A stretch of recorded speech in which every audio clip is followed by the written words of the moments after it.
Iba't ibang bahagi ng Metro Manila ang nakaranas ng pagbaha dahil sa pabugso-bugso ulang dala ng habagat.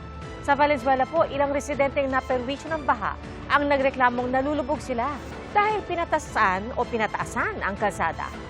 Saksi si Jamie Santos.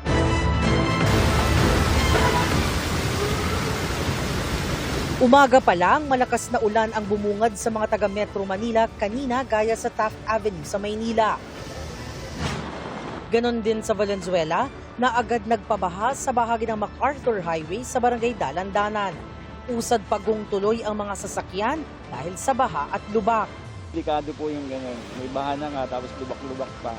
Hindi makita, lalo yung mga nakamotor, hindi makita kung nasaan yung lubak. Sobrang delikado po lalo na pagka hindi siya nakikita.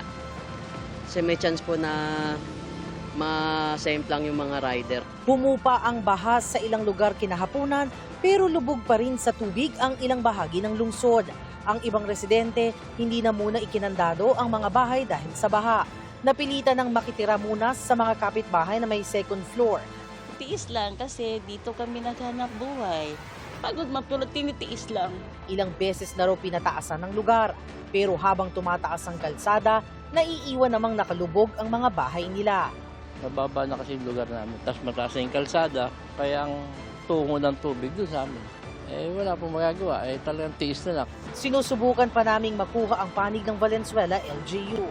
Pero nauna na nilang sinabi, gumagana lahat ng pumping stations sa lungsod. Bumaha rin sa kalapit nitong Malabon. Sa barangay Maysilo, gutter deep ang baha kaya dahan-dahan ang usad ng mga sasakyan. Nagmistulang ilog din sa NS Amoranto sa Quezon City kaninang hapon. Kaya ang 14 anyos na si Richard, pinasan na lang ang pinsang si Baile. Masugat po siya. May sugat siya. Asan sugat niya? Sa paa po. Sa di. Ano po? Kaya hindi ka pwedeng mababad sa baha. Opo. Humupa na raw ang bahang iyan. Base sa tala ng Quezon City LGU, umabot pa ang baha roon hanggang Baywang. May na-monitor ding hanggang dibdib na baha sa ilang katabing lugar ngayong araw. Madaling bumababa yung tubig kapag natanggalan na namin ng mga basura. Hanggang kaninang hapon, tuloy-tuloy pa rin ang ulang naranasan sa lungsod. Namerwisyo rin ang baha sa Mandaluyong tulad sa Boni Avenue. Sa Parañaque, nahirapan sa biyahe ang mga mag-aaral kaninang tanghali kasunod ng suspensyon ng afternoon classes.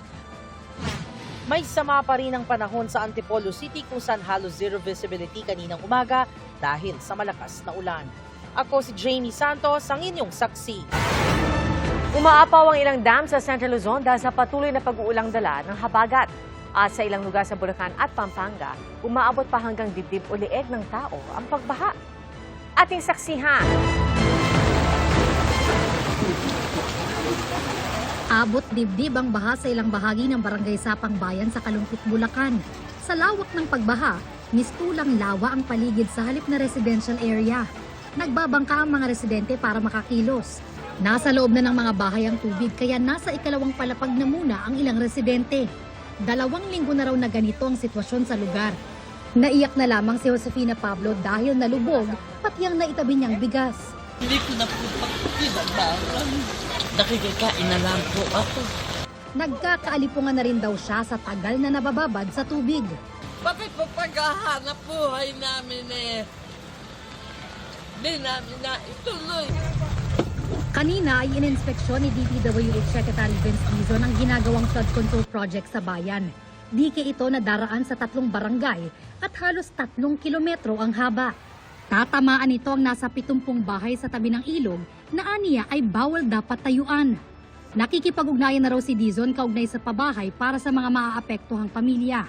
Matatapos yung housing ngayon sa March, February or March. Yung paglilipatan sila dito sa Talunten na mga unit. Ayan po yung sitwasyon namin ha. Tataan pa lang po yan. Main road. Nito lang Miyerkules, halos aabot na sa leeg ng tao ang baha sa bahagi ng Barangay Tiñahero sa Bacolor, Pampanga. Lumikas na ang ilang residente pero binabalik-balikan pa rin ang kanilang bahay para i-check. Ayon kay Hughes Cooper Baby G. Mariano, may malalakas pa ring ulan doon hanggang ngayong araw at lampas bewang ang pagbaha. Abot binti naman ang baha sa ilang bahagi ng San Simon, Pampanga hanggang kahapon. Ayon kay News Cooper Erica Garay, nangahas silang pasukungin ang kanilang sasakyan sa baha para sunduin ang stranded niyang pinsan. Sa bayan ng Florida Blanca, isang linggo nang umaapaw ang Gumain Dam dahil lampas na ito sa 2 metrong normal operating level. Ayon sa NIA Pampanga Bataan Irrigation Management Office, umaagos ang tubig papunta sa Lubao River. Hindi raw ito inaasahang magdudulot ng pagbaha, pero pinag-iingat pa rin ang mga residenteng nakatira malapit sa ilog.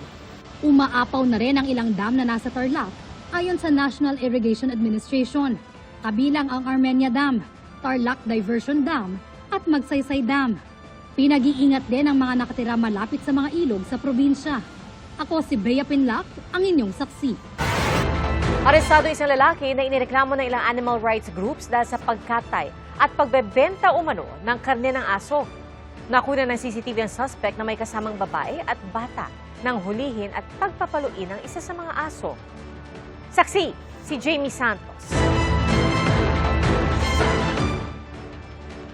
Sa kuha ng CCTV, kita ang lalaking ito na may kasamang babae at bata habang naglalakad sa Navotas.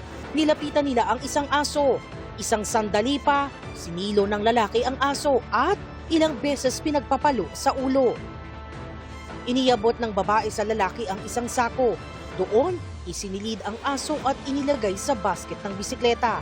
Umalis ang lalaki sakay ng bisikleta. Nakasunod ang babae, nakarga-karga ang bata.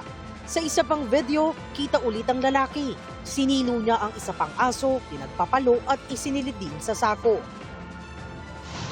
Arestado ang lalaki para sa kasong theft at paglabag sa Animal Welfare Act. May nauna na ring kaso ng pagkatay ng aso ang suspect. So yun yung ano niya, yung kanyang estilo, naglalakad, kasama yung asawa niya, nagbabike. According sa ating suspect, dinadala ito nila sa Tondo and yung iba naman daw sa may Binondo area. So may mga nag-order sa kanila na mga karne ng aso. Sinubukan namin siyang kunan ng pahayag pero sinabi nito sa jail warden ng Navotas Police na ayaw niyang magpa-interview.